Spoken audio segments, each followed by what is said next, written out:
press the bell icon on the YouTube app and never miss an सभी को जय हिंद दोस्तों, आप सभी का हार्दिक स्वागत है जय हिंद रिएक्शंस पे।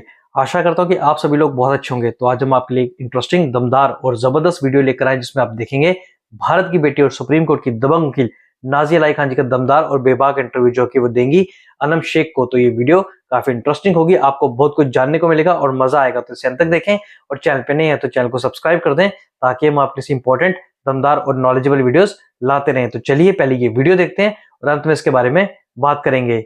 जय हिंद, जय भारत। सबसे पहले समझना पड़ेगा कि एक वो मुसलमान होते हैं जो अपने इस्लाम को बहुत खूबसूरती से सबके सामने पेश करते हैं। वो मुसलमान जो वाकई में अल्लाह तबारक ताला से और प्रॉफिट मोहम्मद सल्लल्लाहु अलैहि वसल्लम से बेइंतहा मोहब्बत भी करते हैं और इज्जत भी करते हैं। मोहब्बत और इज्जत दोनों करते हैं। वो कभी भी ऐसी कोई बेजा हरकत कर ही नहीं सकते हैं जिससे उनके इस्लाम को क्वेश्चन मार्क लगा दिया जाए या उनके इस्लाम की बेहुरमती कोई और इंसान उनको समझाने के लिए करे।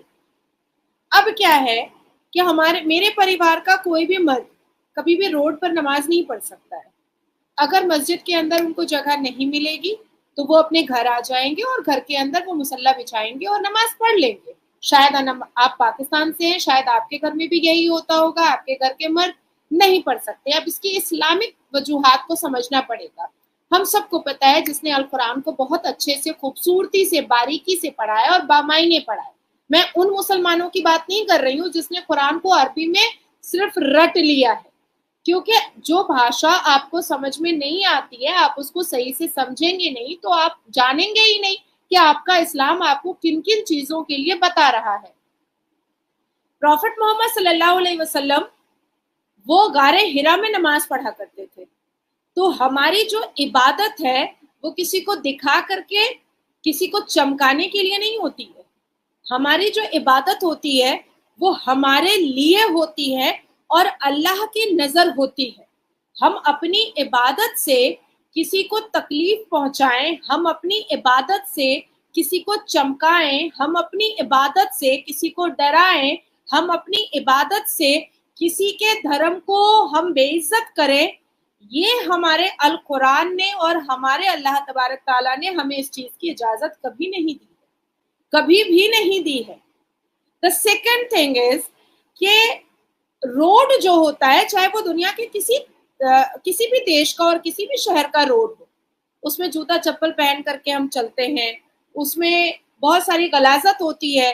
तो उस गलाजत वाली जगह पे जहां पर जूता चप्पल पहन करके आदमी बाथरूम भी जाता है और रोड पर भी चलता है, वहां पर मुसलमानों की नमाज होती कैसे है? सबसे पहला सवाल तो ये उठ जाता है कि वहां पर आपने मुसल्ला बिछाया कैसे और वहां पर आपने नमाज पढ़ी कैसे इतनी गलाजत वाली जगह पर, रोड पर। तो इसका मतलब है कि एक नमाज है जो अल्लाह की नजर में होता है और एक नमाज है जो लोगों को डराने और चमकाने के लिए होता है। बिल्कुल आपने सही कहा कि यूके के, ब्रिटेन की शायद आप मुझे बात बता रही हैं, क्योंकि ब्रिटेन में अभी एक ऐसा हादसा सामने आया था और कई छोटे छोटे बच्चों को भी वरगला करके, उनको समझा करके रोड पर नमाज पढ़वाया गया था और बच्चे जो है वो ट्रैफिक को ब्लॉक कर करके नमाज पढ़े हैं रोड पर। अब आप सोचिए कि ये मानसिकता कितनी खतरनाक है, कितनी खतरनाक है। और देखिए अनम, हमेशा, क्योंकि आप भी मुसलमान हैं और आप इस्लामिक देश से हैं, मैं भारत की हूँ और मैं मुसलमान हूँ, मैं किसी इस्लामिक नहीं बल्कि मैं संवैधानिक देश से हूँ। पर क्या आपको ऐसा लगता है कि इस्लाम किसी को डराने के लिए बनाया गया है? क्या अल्लाह तबारक ताला ने अल कुरान को, जो हमारी अलहामी किताब को नाजिल किया, वो किसी को डराने के लिए किया है? तो जब नहीं किया है तो फिर डराया जा क्यों रहा है इस्लाम के नाम पर? इसका मतलब ये है कि कुछ ऐसे मुसलमान हैं जो इस्लाम की जस्टिफिकेशन पर टुकड़े टुकड़े गैंग बन करके लोगों को डरा करके अपना दबदबा बनाने की कोशिश में लगे हुए हैं। अब आप देखिए, अभी हालिया में जब हज हो रहा था, वहां पर कई न्यूज आए और इंटरनेशनल न्यूज बने हैं। मैं आपको कोई भारत का न्यूज नहीं बता रही हूँ, बल्कि उस टॉपिक पे भारत में न्यूज बना ही नहीं। मैं अल जजीरा का बता रही हूँ, मैं बीबीसी वर्ल्ड न्यूज का बता रही हूँ, और अभी आपने जो टॉपिक मुझसे आप डिस्कस कर रही हैं वो भी बीबीसी वर्ल्ड न्यूज उर्दू का है, जो अभी आप मुझसे डिस्कस कर रही हैं। मक्का मुअज्जमा और मदीना मनव्वरा में रेप हुआ है, ये मैं नहीं बोल रही हूँ, ये मैं नहीं बोल रही हूँ, ये अल जजीरा ने छापा है, ये बीबीसी वर्ल्ड न्यूज ने छापा है भाई। ये इंटरनेशनल न्यूज बना है कि मक्का मुअज्जमा और मदीना मनव्वरा में बलात्कार हुआ है, और कितनी विक्टिम्स ने अपनी आप बीती खुद न्यूज रिपोर्टर को बताया है कि भाई मेरे साथ ऐसा मक्का में हुआ था। और जिसमें से आपके पाकिस्तान की भी 3 महिलाओं ने अपना इंटरव्यू दिया है कि उनके साथ मोलेस्टेशन हुआ है, उनके साथ रेप हुआ है, उनके साथ गलत हरकतें हुई हैं मक्का मदीना में। अब ये न्यूज भारत का नहीं है, और इस न्यूज का जो रेफरेंस मैं आपको दे रही हूँ वो भी मैं अल जजीरा और बीबीसी का दे रही हूँ, और अभी जिस टॉपिक को आप लेकर के बैठी हैं ना, वो भी बीबीसी वर्ल्ड न्यूज के उर्दू का है। मतलब इसका कोई ताल्लुक भारत से नहीं है, क्योंकि कुछ ऐसे मुसलमान भारत में हैं जो जानबूझ करके हम जैसे मुसलमानों को टारगेट करते हैं, ताकि हम उनकी असलियत को सामने नहीं लेकर आए। अब अभी इसी वक्त मैंने इंस्टाग्राम पे और ट्विटर पर एक पोस्ट किया है।